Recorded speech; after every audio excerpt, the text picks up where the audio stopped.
Hello everyone, a very warm welcome to study IAS. I hope you are doing well. स्वागत है आपका हमारी Indian polity की series में, जहां पर हम एम लक्ष्मीकांत के 6th एडिशन को वर्ड टू वर्ड कवर कर रहे हैं। Today we are going to start a new chapter that is on special provision relating to certain classes. अब देखो, इस चैप्टर के अंदर जो भी हम पढ़ने वाले हैं, बहुत सारे प्रोविजन ऐसे हैं जो कि हमने पहले कवर किए हुए हैं, जैसे कि schedule caste and schedule tribe को क्या क्या पर्क्स प्रोवाइडेड हैं। ठीक है, ये सब हमने देखे हैं। एंग्लो इंडियंस कौन होते हैं, हमारी कॉन्स्टिट्यूशन के अंदर इनके रिगार्डिंग क्या है, रिजर्वेशन ऑफ सीट कैसे कैसे प्रोवाइडेड है, इसको हमने स्यूडो वे में कवर किया है। पर इस चैप्टर में हम विस्तार से उसको पूरा कंप्लीट करेंगे। स्टार्ट करते हैं अपने आज के लेक्चर को, पर उससे पहले आप सब अकेडमी के साथ जुड़कर अपनी यूपीएससी प्रिपरेशन को स्टार्ट कर सकते हैं। आरएम बैच के अंदर एनरोल कर सकते हैं, जो कि 28 फरवरी से स्टार्ट हो रहा है। एंड आपको इस समय बेनिफिट भी अवेलेबल हो रहा है, तो आप इसको कंसिडर कर सकते हैं। यूज करिएगा कोड स्टडी आईएएस, सिंपली हमारे जो चैनल का नेम है उसको यूज करना। इसको यूज कर आपको 10% का डिस्काउंट मिल जाएगा। ठीक है, आपको बेनिफिट मिल जाएगा। एंड अगर आप कोई और सब्सक्रिप्शन भी ले रहे हैं, कोई कॉम्बो ले रहे हैं, प्लस कॉम्बो ले रहे हैं या आइकॉनिक ले रहे हैं, तो अभी आपको कॉस्ट में डिडक्शन देखने को मिलेगा, तो आपको फायदा मिल रहा है, आप कंसिडर कर सकते हैं। एंड अगर आप इसके लिए जा रहे हैं फिर भी कोई डाउट है, तो ये रहा नंबर, यहाँ पर मिलाना कॉल, घंटी मिलाना एंड अपने डाउट्स को क्लियर कर लेना। ऑप्शनल की तैयारी भी आप अकेडमी के साथ कर सकते हैं। ये सारे टीचर्स हैं जो कि ऑप्शनल को कवर कर रहे हैं, तो इनके साथ जुड़कर आप तैयारी कर सकते हैं। अगर आप ईपीएफओ का एग्जाम देने वाले हैं एंड सोच रहे हैं कि तैयारी कैसे करें, तो अनअकैडमी के अंदर कोर्स अवेलेबल है एंड आप इसके अंदर भी एनरोल कर सकते हैं। अब खास बात ये, यहाँ पर अगर आप स्टडी आईएएस कोड का इस्तेमाल करते हो तो आपको 20% का ऑफ मिल रहा है and offer is valid till 28 फरवरी, तो आप इसको भी कंसिडर कर सकते हैं। टेस्ट सीरीज ज्वाइन कर सकते हैं, प्रीलिम्स की, सीसेट की तैयारी कर सकते हैं, करंट अफेयर्स के लिए ज्वाइन कर सकते हैं। ऑफलाइन अगर आप पढ़ना चाहते हैं, 2024 के लिए प्रिपेयर कर रहे हैं स्पेशली, तो आपके लिए ये बेनिफिट रह सकता है, आप फाउंडेशन बैच के अंदर एनरोल कर सकते हैं। चलो स्टार्ट करते हैं। अब देखो, जब हम स्पेशल प्रोविजन की बात करते हैं, हमारे संविधान के अंदर, हमारे कॉन्स्टिट्यूशन के अंदर बेसिकली इस चीज को हाईलाइट किया हुआ है कि हमारी साइकोलॉजी क्या है, हमारी साइक क्या है। स्पेशली अगर हम प्रियम्बल के अंदर भी बात करें, तो we have use the word like equality, we have use the word like justice. Main thought क्या है, हर इंसान को इक्वल कहीं ना कहीं महसूस होना चाहिए। ऐसा नहीं लगना चाहिए कि हमको शायद कम मिल रहा है या दूसरे को ज्यादा मिल रहा है। ऑल्सो हर इंसान को जस्टिस प्रोवाइड होना चाहिए। अब इसी चीज को अश्योर करते हुए कॉन्स्टिट्यूशन ने कुछ स्पेशल प्रोविजन प्रोवाइड करे हैं schedule caste, schedule tribe and backward classes and Anglo Indians को। दो एंग्लो इंडियन वाला केस हमें थोड़ा सा अलग होता हुआ नजर आया है, बट हम देखेंगे तो कि हमारी कॉन्स्टिट्यूशन ने किया क्या। ठीक है, वो तो पहले पढ़ेंगे। Schedule caste, schedule tribe, backward classes, सबकी अपनी अलग अलग हिस्ट्री रही है एंड कहीं ना कहीं हिस्टोरिकली इस चीज को ट्रेस किया गया है कि इक्वालिटी की जरूरत है, हेंस इनको स्पेशल प्रोविजन प्रोवाइड किए गए। अब these special provisions are written या contained in part 16 of the constitution. Article 330 से लेकर आर्टिकल 342A के अंदर इनके बारे में बताया गया है। क्या क्या बारे में बताया गया है? सबसे पहले तो ये कि लेजिस्लेचर के अंदर रिजर्वेशन प्रोवाइडेड है, रिजर्वेशन इन लेजिस्लेचर। सेकंड है special representation in the legislature. Third है reservation in services and post. फिर educational grant, appointment of national commissions, appointment of commission of investigations. ठीक है, तो ये सब हमें कुछ प्रोविजन देखने को मिलते हैं। अब ये जो प्रोविजन है, इनको ब्रॉड कैटेगरीज में अगर हम देखें तो हम दो कैटेगरी में रख सकते हैं। पहला है परमानेंट एंड टेम्पररी। ठीक है, कुछ हैं जो कि परमानेंट फीचर हैं, कुछ हैं जो कि कहीं ना कहीं हमें टेम्पररी बेसिस पर देखने को मिलते हैं। जैसे कि ये जो schedule caste and schedule tribe को जो लोकसभा के अंदर सीट्स कहीं ना कहीं रिजर्व हैं, वो विद टाइम हमें रिवाइज होती हुई नजर आई। जैसे कि अभी 104th कॉन्स्टिट्यूशनल अमेंडमेंट एक्ट आया, 10 साल के लिए और एक्सटेंड कर दिया गया इस रिजर्वेशन को, तो it is a temporary provision जो कि आगे आगे एक्सटेंड किया जा रहा है। परमानेंट की अगर हम बात करें तो जैसे कि national commission for schedule cast हो गया, शेड्यूल ट्राइब हो गया, ये सब क्या है, परमानेंट काइंड ऑफ बॉडीज हैं जो कि बनाई गई हैं कॉन्स्टिट्यूशन के द्वारा। तो कुछ परमानेंट प्रोविजन है, कुछ टेम्पररी प्रोविजन है। फिर protective and developmental, some of them aim at protecting these classes. कुछ प्रोविजन ऐसे हैं जो कि जिनका थिंकिंग क्या है कि इन क्लासेस को प्रोटेक्ट करना है, जिससे इनके ऊपर कुछ भी गलत नहीं हो, कुछ भी इनको इनइक्वालिटी महसूस नहीं हो, कुछ भी नेगेटिव इनके ऊपर नहीं हो, कोई भी इनजस्टिस नहीं हो, किसी भी kind of exploitation and all के थ्रू ये ना जाए। जैसे कि पहले अनटचेबिलिटी देखने को मिलता था, वैसा कोई सिनेरियो क्रिएट नहीं हो। वाइल सम अदर एम, जिससे सोशियो इकोनॉमिक इंटरेस्ट उनका आगे बढ़ सके, मतलब डेवलपमेंटल है इन अप्रोच कि ये जो क्लासेस हैं, ये जो पर्टिकुलर कैटेगरी ऑफ पीपल हैं, they can move forward in life, they can achieve great Heights. Socially कहीं ना कहीं इनको इंक्लूसिव महसूस हो, इकोनॉमिकली कहीं ना कहीं ये और भी अच्छे हो सके, फले फूले, ठीक है, इसके लिए है बेसिकली। तो कुछ है प्रोटेक्टिव, कुछ है डेवलपमेंटल। प्रोटेक्टिव का मतलब ये मेन थिंकिंग या इनके साथ कुछ गलत नहीं हो इसलिए प्रोविजन प्रोवाइड करे जा रहे हैं। डेवलपमेंटल इसलिए जिससे इनकी सोशियो इकोनॉमिक कंडीशन और भी बेहतर हो सके, इनके सोशियो इकोनॉमिक इंटरेस्ट फुलफिल हो सके, ठीक है। तो इस बेसिस पर हम इनको समझ सकते हैं। अब देखो स्पेसिफिकेशन ऑफ क्लासेस की अगर हम बात करते हैं तो देखो हमारा कॉन्स्टिट्यूशन कुछ भी ऐसा स्पेसिफाई नहीं करता है कि ये पर्टिकुलर कास्ट है, ये पर्टिकुलर ट्राइब है, ठीक है, या ये शेड्यूल कास्ट में आते हैं, ये शेड्यूल ट्राइब में आते हैं। ऐसा हमारे कॉन्स्टिट्यूशन के अंदर कुछ नहीं बताया हुआ है। ये प्रेसिडेंट के ऊपर डिपेंड करता है। President have the power to specify as to what caste या फिर ट्राइब किसी भी स्टेट के अंदर या यूनियन टेरिटरी के अंदर कंसिडर की जाएगी एज अ शेड्यूल्ड कास्ट या फिर एज अ शेड्यूल्ड ट्राइब। तो एक कास्ट को एक शेड्यूल्ड कास्ट की कैटेगरी प्रोवाइड करना या फिर एक ट्राइब को शेड्यूल्ड ट्राइब की कैटेगरी प्रोवाइड करना किसके ऊपर डिपेंड करता है, किसके पास पावर है, प्रेसिडेंट के पास पावर है। दस ये जो लिस्ट आती है शेड्यूल्ड कास्ट की, शेड्यूल्ड ट्राइब की, ये स्टेट टू स्टेट हमें डिफर करती हुई नजर आती है, union territory to union territory differ करती हुई नजर आती है। ऐसा हो सकता है एक पर्टिकुलर कास्ट है, वो शेड्यूल कास्ट की कैटेगरी में आती है एक पर्टिकुलर स्टेट के अंदर, पर वही कास्ट दूसरी कैटेगरी के दूसरी स्टेट के अंदर ऐसे कोई कैटेगरी में नहीं आती। तो this can happen in case of the state. जो प्रेसिडेंट है वो क्या करते हैं, वो एक नोटिफिकेशन जारी करते हैं after consulting the governor of that particular state कि हाँ ये जो कास्ट है ये शेड्यूल कास्ट में जाने की जरूरत है, इनको हमें प्रोविजन प्रोवाइड करने की जरूरत है। वेरेज अगर वहां पे ट्राइब्स ज्यादा हैं तो ये ट्राइब्स हैं जिनको हम शेड्यूल ट्राइब की कैटेगरी में लाना चाहते हैं। तो प्रेसिडेंट क्या करेंगे, president will consult the respective governor regarding this.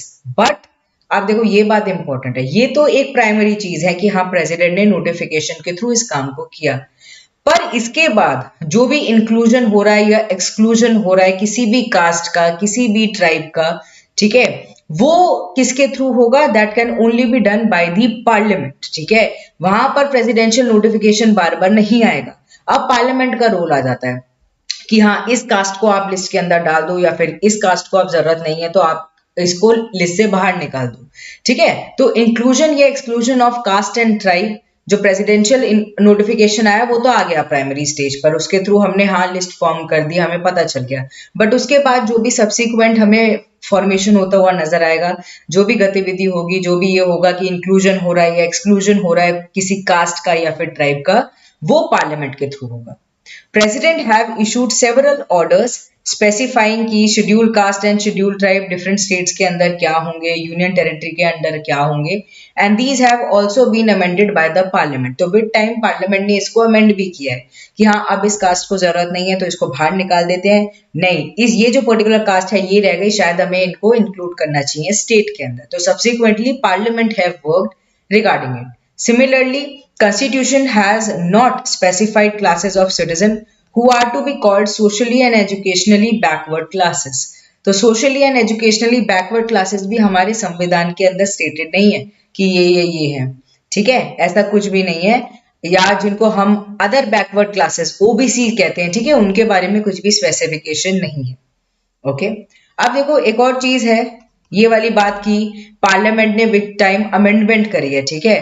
तो constitution schedule caste order 1950, constitution schedule caste union territory order 1951, फिर constitution schedule tribe order 1950, constitution schedule tribe union territory order 1951 so on, ठीक है। ये हमें ऐसे ऐसे आते हुए नजर आए।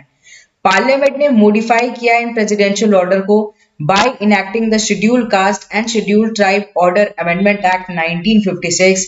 1976 के अंदर भी सब्सिक्वेंटली ये चेंजेस लेकर आते रहे।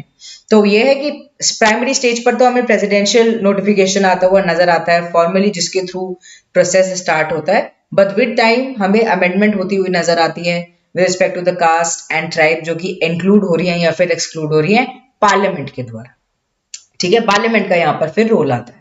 अब देखो 102nd अमेंडमेंट एक्ट 2018 की अगर हम बात करें तो इसने प्रेसिडेंट को एम्पावर कर दिया कि ये socially and educationally backward classes को इन अ पर्टिकुलर स्टेट या फिर यूनियन टेरिटरी आइडेंटिफाई कर सके, या जिनको हम ओबीसीज कहते हैं। ठीक है, in case of a state president issue करते हैं नोटिफिकेशन को वहां के जो गवर्नर है उनसे पूछताछ करने के बाद, कंसल्ट करने के बाद, बट इसके बाद जो भी इंक्लूजन होगा एक्सक्लूजन होगा from the central list of socially and educationally backward classes, ठीक है, वो किसके थ्रू होगा? वो पार्लियामेंट के थ्रू होगा। It is done only by the parliament and not by the subsequent presidential notification. तो एक बारी प्रेसिडेंशियल नोटिफिकेशन का काम हो गया, उसके बाद inclusion of a particular socially and educationally backward class या फिर exclusion of them will all depend on the parliament। ठीक है, parliament have the say over here। unlike in the case of SC ST, अब देखो SC ST या फिर OBC के regarding क्या है कि कॉन्स्टिट्यूशन के अंदर कुछ नहीं बताया हुआ कि कौन होंगे कौन नहीं होंगे, ऐसा कुछ भी नहीं है, बट हमारे कॉन्स्टिट्यूशन ने एंग्लो इंडियन कम्युनिटी के रिगार्डिंग कहा है। अब देखो ये इसलिए भी इंपॉर्टेंट हो जाता है आपके लिए क्योंकि अब एंग्लो इंडियन कम्युनिटी को प्रोवाइडेड नहीं है जो पहले बेनिफिट प्रोवाइडेड थे, जो रिजर्वेशन थी। 104th कॉन्स्टिट्यूशनल अमेंडमेंट एक्ट, याद रखना है इसको, 104th कॉन्स्टिट्यूशनल अमेंडमेंट एक्ट ने ये जो एंग्लो इंडियन कम्युनिटी को लेजिस्लेचर के अंदर ये जो सीट रिजर्व्ड मिलती थी, ठीक है, लोकसभा के अंदर भी थी वैसे भी थी, वो अब उनको प्रोवाइडेड नहीं है। एंड इसी पर्टिकुलर अमेंडमेंट एक्ट ने क्या किया था, 10 साल के लिए और एक्सटेंड कर दिया था schedule caste and schedule tribe को जो रिजर्वेशन प्रोवाइडेड है सीट्स का इन the legislature, in the Lok Sabha, ठीक है, उसको। ओके अब देखो अगर हम हमारे संविधान की बात करें, कॉन्स्टिट्यूशन की बात करें, तो एंग्लो इंडियन कौन होता है? Anglo Indian means a person जिनके जो फादर हैं और any of whose other male progenitor, मतलब पापा के साइड से progenitor in the male line और was of the European descent. तो पापा के साइड से या फिर पापा यूरोपियन डिसेंट के हैं, ठीक है, यूरोपियन कंट्री से कहीं ना कहीं बिलोंग करते हैं, but they are domiciled within the territory of India, ठीक है, within the territory of India के अंदर रहे हैं, एंड इज और वर बॉन्ड within such territory of parents habitually resident therein and not establish there for temporary purpose only. तो basically जिनके जो फादर की साइड के होते हैं या फिर फादर ही क्यों ना हो, वो कहीं ना कहीं यूरोपियन डिसेंट से बिलोंग करते हैं, उनको कहा जाता है एंग्लो इंडियन पीपल। ठीक है, अब इनको बहुत सारे रिजर्वेशन एंड ऑल प्रोवाइडेड था, बट अब वो चीज नहीं है। ठीक है, चलो अब देखो कंपोनेंट ऑफ स्पेशल प्रोविजन की अगर हम बात करते हैं, reservation of SC ST, special representation for Anglo Indians in legislature, इसको देखते हैं। अब देखो seats are to be reserved for schedule caste, schedule tribe Lok Sabha के अंदर, एंड स्टेट लेजिस्लेटिव असेंबली के अंदर भी किस बेसिस पर होता है? उनके पॉपुलेशन के बेसिस पर होता है। प्रेसिडेंट नॉमिनेट कर सकते हैं 2 मेंबर्स को एंग्लो इंडियन कम्युनिटी के लोकसभा के अंदर, अगर उनका जो कम्युनिटी है वो अच्छे से रिप्रेजेंटेड नहीं है, तो ये चीज है। सिमिलरली अगर हम स्टेट लेवल पर देख रहे हैं तो governor of a particular state एक इंसान को एंग्लो इंडियन कम्युनिटी के कहीं ना कहीं रिप्रेजेंटेशन दे सकते हैं अगर उनका रिप्रेजेंटेशन वहां पर नहीं है प्रॉपरली। अब देखो ये पूरा ही अब बिल्कुल नहीं है, ठीक है, now it is not there. 104th constitutional amendment act, ठीक है, अपनी बुक के सामने लिख लेना, भूलना मत, ये सोचो कि नहीं अभी भी एंग्लो इंडियन कम्युनिटी को सीट रिजर्व्ड है, अभी नहीं है। ठीक है, ओरिजिनली दीज टू, अब ये जो दोनों ही प्रोविजन है, अब तो चलो ये वाले प्रोविजन को भूल जाओ, ये जो ऊपर schedule caste and schedule tribe को Lok Sabha as well as state legislative assembly के अंदर ये जो सीट रिजर्व्ड मिली हुई है, ठीक है, ये जो है ओरिजिनली ये था कि ये 10 साल के लिए रहने वाला है, ठीक है, अप टू 1960 रहने वाला है। अब 1950 से देखोगे तो 10 साल मतलब 1960 तक रहने वाला है, but this duration has been extended continuously, 10-10 साल के लिए आगे आगे होता रहता है। अभी देखो क्या था, 2020 तक था ना लास्ट, अब इसके बाद फिर 104th कॉन्स्टिट्यूशनल अमेंडमेंट एक्ट ने इसे 10 साल और आगे बढ़ा दिया, तो 2030 तक अभी तक तो मस्त बिल्कुल लोकसभा के अंदर as well as state legislative assembly के अंदर seat are reserve for scheduled caste as well as the scheduled tribe. अब देखो the reason of extension of above two provision of reservation and special representation by 95th amendment act 2009 क्या है, क्या reason क्या है इसको बार बार एक्सटेंड करने के, बार बार इसको आगे बढ़ाने के। खुद ही सोचो क्यों ना इसको परमानेंट कर दिया जाए, बट इसको क्या रीजन है कि इसको आगे बढ़ाया जाता है। सबसे पहला है आर्टिकल 334 ऑफ द कॉन्स्टिट्यूशन। ये प्रोविजन बताता है कि seats are reserved for the scheduled caste and the scheduled tribe and representation of Anglo Indian community by nomination in the House of People and Legislative Assembly of the state shall cease to have effect on the expiration of period of 60 years। तो पहले तो क्या कहा गया था, पहले ये कहा गया था आर्टिकल 334 के अंदर कि ये जो सीट हम प्रोवाइड कर रहे हैं, जो रिजर्वेशन ऑफ सीट मिल रहा है शेड्यूल्ड कास्ट को, शेड्यूल्ड ट्राइब को, इसके साथ साथ हम एंग्लो इंडियन कम्युनिटी का भी रिप्रेजेंटेशन का ख्याल रख रहे हैं। नॉमिनेशन के थ्रू होगा, चाहे हम लोकसभा के अंदर देखें या फिर लेजिस्लेटिव असेंबली के अंदर देखें वाया द गवर्नर, नॉमिनेशन के थ्रू हो रहा है। अब ये जो है it shall cease to have effect, ठीक है, ये खत्म हो जाएगा कब, जब 60 years from the commencement of the constitution हो जाएंगे। तो जब 60 इयर्स पूरे हो जाएंगे तब ये कंप्लीट हो जाएगा। इन अदर वर्ड्स ये था कि 25 ऑफ जनवरी 2010 तक ये खत्म हो जाएगा, बट इसको क्या किया गया, इसको फर्दर एक्सटेंड कर दिया गया। The scheduled caste and the scheduled tribe have made considerable progress with the time, but वो प्रोग्रेस इतनी नहीं हुई है जितने की हमारे कॉन्स्टिट्यूशन मेकर्स ने सोची थी। अब देखो आगे दुनिया बड़ी है, बहुत एडवांस भी हो रही है, बट हमारे जो कॉन्स्टिट्यूशन मेकर्स की एक सोच थी, एक थॉट था, वो अभी तक पूरा नहीं हुआ है। And this is the reason why ये जो प्रोविजन है ये आगे एक्सटेंड हो रहा है बार बार, ठीक है, 10 ईयर से हमें आगे एक्सटेंड होता हुआ नजर आ रहा है, ठीक है। It is therefore propose to continue the reservation for scheduled caste and the scheduled tribe, जिससे क्या हो, जिससे हम इसको अश्योर कर सकें कि नहीं, इक्वालिटी कहीं ना कहीं हमें दिख रही है, जस्टिस हमें कहीं ना कहीं दिख रहा है, रिप्रेजेंटेशन इन लोगों का हमें कहीं ना कहीं दिख रहा है। The reason for special representation of Anglo Indians, अब देखो अभी तो ये नहीं है, बट फिर भी थोड़ा सा देख लो कि रीजन क्या है। रीजन ये है religious, social as well as linguistic minority ये रहे हैं। एंड उस समय ये था कि एंग्लो इंडियन कम्युनिटी को प्रोटेक्ट करने की बहुत जरूरत है। एंड न्यूमेरिकली भी अगर हम देखें एक्सट्रीमली स्मॉल कम्युनिटी है इनकी, तो इसलिए भी थोड़ा ज्यादा जरूरी हो जाता है कि हम इनका ख्याल रखें, इनको प्रोटेक्ट करें। And Anglo Indian could not hope to get any seat in any legislature through the election. तो इलेक्शन के थ्रू तो ऐसा नहीं होता कि इनको कुछ अच्छी सीट मिल जाती, उस टाइम पर इतना कम्युनिटी भी बड़ी नहीं थी, ऑल्सो दबदबा भी इतना नहीं था। हेंस ये सोचा कि क्यों ना हम इनको सीट रिजर्व कर दें इनके लिए, ठीक है, नॉमिनेट करें इनका नाम। तो ये बेसिक साइड था। अब देखो सेकंड क्या रीजन है ये सब प्रोविजन को कंटिन्यू करने का। सेकंड रीजन ये है scheduled caste and scheduled tribe जो कैटेगरी के जो लोग हैं, ठीक है, दे क्लेम कि मतलब सर्विसेज के अंदर, पोस्ट के अंदर भी हमें बेनिफिट मिलना चाहिए, ठीक है। तो the claim of the SC/ST are to be taken into consideration while taking appointment to a public services of the center and या फिर state without sacrificing the efficiency of the administration। तो administration की efficiency भी ना जाए और हम इनको एक तरीके से इनके क्लेम को भी आगे लेकर आए, ठीक है, इस चीज को बैलेंस आउट करने की कोशिश करी गई है, ठीक है।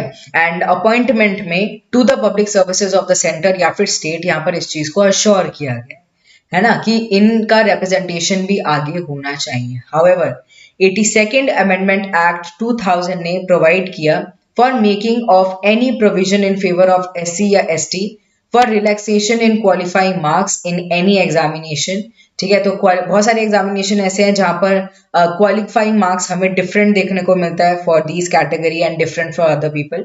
आप देखो सिविल सर्विसेज में भी आप इस चीज को देख सकते हैं, ठीक है, अलग अलग कट ऑफ्स निकलती हैं, ऐसा है। And lowering the standard of evaluation for reservation in matter of promotion to the public services of the centre and the state, ठीक है। तो हमें एक डिफरेंस देखने को मिलता है। एंड वाया दिस डिफरेंस इस चीज को अश्योर किया गया है कि हाँ, हम SC/ST कम्युनिटी को भी एक आगे अपर हैंड दे रहे हैं जिससे वो आगे बढ़ सके, वो भी तरक्की कर सके। थर्ड क्या है, special provision in services educational grant for Anglo Indians, ठीक है। तो इंडिपेंडेंस से पहले कुछ पोस्ट ऐसी थी जो कि रिजर्व थी एंग्लो इंडियंस के लिए, जैसे कि रेलवेज के अंदर, कस्टम, पोस्टल, टेलीग्राफ सर्विसेज के अंदर, क्योंकि ये लोग अगर देखा जाए तो थोड़े से हमें ज्यादा पढ़े लिखे भी लगते थे। Similarly Anglo Indian educational institutions को भी बनाया गया, स्पेशल ग्रांट मिलता था उनको सेंटर से, स्टेट से, and both the benefits were allowed to continue until the constitution on a progressive diminution basis and finally came to an end in 1960। तो पहले तो बहुत ज्यादा था कि अगर एंग्लो इंडियन कम्युनिटी के लोग अगर एक इंस्टीट्यूशन भी फॉर्म कर रहे हैं तो उन्हें ग्रांट मिलेगा, बहुत फायदे मिलेंगे, बट इस चीज को विद टाइम चेंज कर दिया गया, ठीक है, थोड़ा सा रिलैक्स कर दिया गया। अब तो क्या है, एंग्लो इंडियन कम्युनिटी क्योंकि अब इतनी रेलेवेंट भी नहीं है, तो इसलिए जो वो था कि दो वैसे देखने को मिलता था, एक हमें स्टेट वाइज देखने को मिलता था, उसको हटा दिया गया है 104th अमेंडमेंट एक्ट के थ्रू। अब देखो, national commission for schedule caste and schedule tribe, तो प्रेसिडेंट जो है वो national commission for schedule cast लेकर आए, ठीक है, जिससे इन्वेस्टिगेट कर सके उन मैटर्स को जहां पर शेड्यूल कास्ट के जो लोग हैं, जो शेड्यूल कास्ट कैटेगरी के जो लोग हैं, उनके साथ कुछ भी गलत नहीं हो रहा है, उनको कॉन्स्टिट्यूशनल सेफगार्ड्स प्रोवाइडेड हैं, ठीक है। इस चीज को एश्योर करने के लिए इसको फॉर्म किया गया आर्टिकल 338। अब देखो, national commission for schedule cast, national commission for schedule tribe, इसके ऊपर पूरा पूरा चैप्टर हमने कवर किया हो। तो अगर आपने मेरे साथ उसको कवर नहीं किया है तो कोई बात नहीं, प्लेलिस्ट के अंदर आप जाकर सारे लेक्चर्स को रेफर कर सकते हैं। प्लेलिस्ट को मैं नीचे कमेंट सेक्शन के अंदर डाल दूंगी, ठीक है, कमेंट सेक्शन के अंदर पिन कर दूंगी, या फिर स्टडी आईएएस चैनल पर जाकर आप प्लेलिस्ट में देखेंगे, आपको इंडियन पॉलिटी की मिल जाएगी प्लेलिस्ट, सबसे बड़ी प्लेलिस्ट वही है, सबसे ज्यादा लेक्चर्स उसी में ही है, ठीक है, सारे देखने बैठ जाओ। I assure you M Laxmikanth पूरी कंप्लीट हो जाएगी लेमैन लैंग्वेज में, और आपको समझ भी मस्त से आ जाएगा, ठीक है, लाइफ हो जाएगी सॉर्टेड, लाइफ हो जाएगी झिंगाला। ओके, तो प्लेलिस्ट को जरूर रेफर करना जिससे आप और अच्छी तरीके से तैयारी कर सकें। अब जैसे कि national commission for schedule caste आया, वैसे ही national commission for schedule tribe भी फॉर्म किया गया। पहले ये नहीं था, पहले ये दोनों एक ही थे, बट क्या हुआ, 89th अमेंडमेंट एक्ट के थ्रू इसको बाइफरगेट कर दिया गया, दो अलग बना दिए गए, ठीक है। तो ये हमें आते हुए नजर आए। National commission for schedule tribe की अगर हम बात करते हैं तो आर्टिकल 338A इसके बारे में बात करता है। चलो अब देखो, national commission for schedule cast is also required to discharge similar function with respect to Anglo-Indian community, ठीक है, as it does with the respect of schedule caste। तो Anglo-Indian community का भी जो एक तरीके से मैटर देखने का काम है, किसका है, national commission for schedule cast का है। The commission has to investigate basically जो भी मैटर्स आ रहे हैं कॉन्स्टिट्यूशनल सेफगार्ड्स के, लीगल सेफगार्ड्स के with respect to the Anglo Indian community, कौन देख रहा है, ये पर्टिकुलर नेशनल कमीशन देख रही है। अब national commission for backward classes को भी सेटअप किया गया 1993 के अंदर by the act of parliament, ठीक है। लेटर 102nd अमेंडमेंट एक्ट आया, ठीक है, 2018 के अंदर, जिसने इसको फुल फ्लेज्ड कमीशन बना दिया, कॉन्स्टिट्यूशनल स्टेटस प्रोवाइड कर दिया। तो 102nd amendment act, national commission for backward classes, ठीक है, आर्टिकल 338B, ये तो याद आपको होना ही चाहिए। Accordingly, President should set up a national commission for socially and educationally backward classes to investigate all matters, ठीक है, जिससे constitutional safeguard इन लोगों को provided हो, socially and educationally backward classes आगे बढ़ सके, ठीक है। ये बेसिकली हमारे constitution के अंदर लिखा गया है, इसी की उससे ये है कि हाँ, national commission for backward classes बनाया गया, ठीक है। चलो, control of the union over administration of schedule areas and the welfare of the scheduled tribe। तो president is required to appoint a commission जो कि रिपोर्ट करेगी with respect to the administration of the scheduled areas and welfare देखेगी कि हाँ अच्छी तरीके से हो रहा है कि नहीं, चाहे हम शेड्यूल कास्ट कैटेगरी को देख रहे हैं या फिर हम शेड्यूल ट्राइब कैटेगरी को देख रहे हैं इन द स्टेट्स। ये अपॉइंट करेंगे सच कमीशन को at any time, but compulsory है कि 10 साल बाद तो इनको फॉर्म करना ही होगा। हैंस एक कमीशन बनाई गई 1960 के अंदर, 1960 के अंदर, ठीक है, जिसको किसने हेड किया, यूएन दबाड़ ने इसको हेड किया। इन्होंने अपनी रिपोर्ट 1961 में लेकर आए, ठीक है। आफ्टर 4 डिकेड्स एक और कमीशन बनी, बेसिकली 2002 के अंदर बनी, under the chairmanship of Dilip Singh Dhuria, ठीक है, Bhuria, basically Dilip Singh Bhuria. And it submitted its report in 2004। तो 2 साल के बाद ये अपनी रिपोर्ट को लेकर आ गए कि कैसा एडमिनिस्ट्रेशन चल रहा है with respect to the schedule tribe या फिर शेड्यूल कास्ट एक पर्टिकुलर स्टेट के अंदर, वेलफेयर के लिए क्या क्या स्टेप्स लिए जा रहे हैं, क्या नहीं लिए जा रहे, ठीक है। ये कमीशन का ये काम था। Further, the executive power of the state center extend to the giving of direction to a state with respect to the drawing up and execution of scheme for the welfare of scheduled tribe in the state। अब देखो इसको भी हमने बहुत अच्छे से cover किया हुआ है, पर यहाँ पर छोटी भाषा में अगर मैं आपको बताने की कोशिश करूं तो एग्जीक्यूटिव पावर है सेंटर की, सेंटर के पास यहाँ पर पावर है कि वो स्टेट को डायरेक्ट कर सकते हैं कि आप ये काम शेड्यूल ट्राइब के लिए कर सकते हो, ये पर्टिकुलर स्कीम ला सकते हो, ये पर्टिकुलर प्रोग्राम ला सकते हो, ये पर्टिकुलर इनिशिएटिव डायरेक्टली इंपैक्ट करेगा इन पर्टिकुलर कैटेगरी के लोगों को। तो the centre have the say to give direction to the states regarding this matter, ठीक है। Now appointment of a commission to investigate the condition of backward classes, जैसे कि हमने देखा तो प्रेसिडेंट जो है वो अपॉइंट कर सकते हैं कमीशन को जो कि इनसे रिलेटेड मैटर को देख रहा है, socially and educationally backward classes के रिगार्डिंग देख रहा है। Report of the commission is to be placed before the parliament. तो ये जो रिपोर्ट आएगी इन कमीशन की ये पार्लियामेंट के सामने रखी जाएगी एंड ये जो रिपोर्ट रखी जा रही है इसके साथ साथ एक मेमोरेंडम भी रखा जाता है।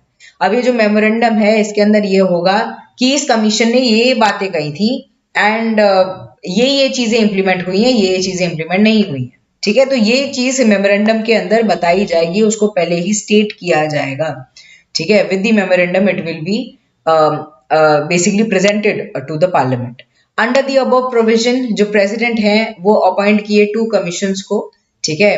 The first backward classes commission 1953 के अंदर आया था काका के कलेलकर, ठीक है, कि रिप्रेजेंटेशन के अंदर कि चेयरमैनशिप के अंदर ये आया था एंड इन्होंने 1955 2 साल बाद अपनी रिपोर्ट को सामने रखा।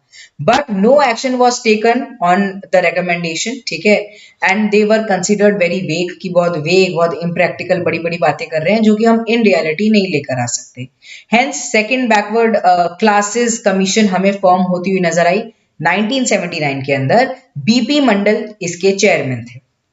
Now it submitted its report in 1980 1980 के अंदर 1980 के अंदर ये इन्होंने अपनी रिपोर्ट को दिया एंड इनकी जो रिकमेंडेशंस थी they were also lying unattended till 1990।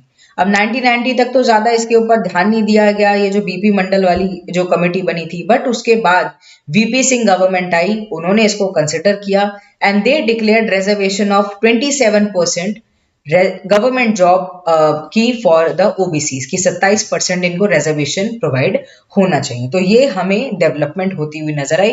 तो ऐसा नहीं है कमीशन बस खाली पीली बना दी, ये कमीशंस ने बहुत ज्यादा मदद की, ठीक है। इनकी इससे सोच भी बढ़ी, इससे थोड़ा दिमाग भी ब्रॉड हुआ, इससे ये भी पता चला कि हाँ कितना ज्यादा जरूरी है हमें ये पर्टिकुलर स्टेप लेना शेड्यूल कास्ट के लिए, शेड्यूल ट्राइब के लिए, बैकवर्ड क्लासेस के लिए या फिर किसी पर्टिकुलर कैटेगरी ऑफ लोगों के लिए। चलो अब देखो आर्टिकल, यहाँ पर आप देख सकते हैं आर्टिकल नंबर्स, ये रहा सब्जेक्ट मैटर, ठीक है। आपकी जो एम लक्ष्मीकांत की बुक है उसकी लास्ट में ये होता है, ज्यादातर टेबल होती है, यहाँ पर आर्टिकल्स लिखे रहते हैं, यहाँ पर उसका सब्जेक्ट मैटर लिखा रहता है कि किससे रिलेटेड है। तो ये रिविजन के रूप में आप देख सकते हैं article 330 reservation of seat to the schedule caste, schedule tribe, ठीक है, हाउस ऑफ पीपल यानी कि लोकसभा के अंदर।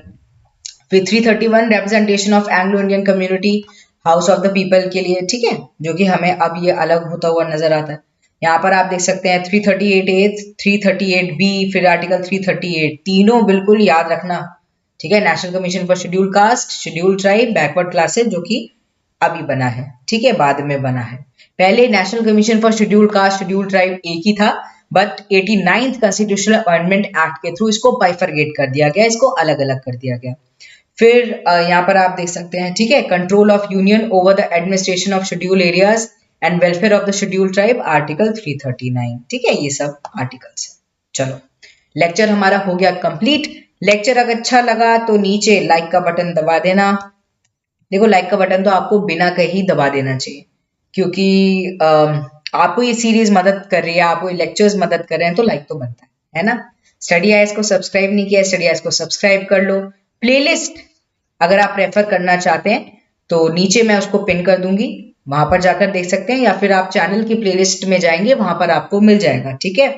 एंड अगले लेक्चर में हम अगले चैप्टर को कंप्लीट करेंगे। चलो मिलते हैं कल। Bye bye everyone, take care and good night.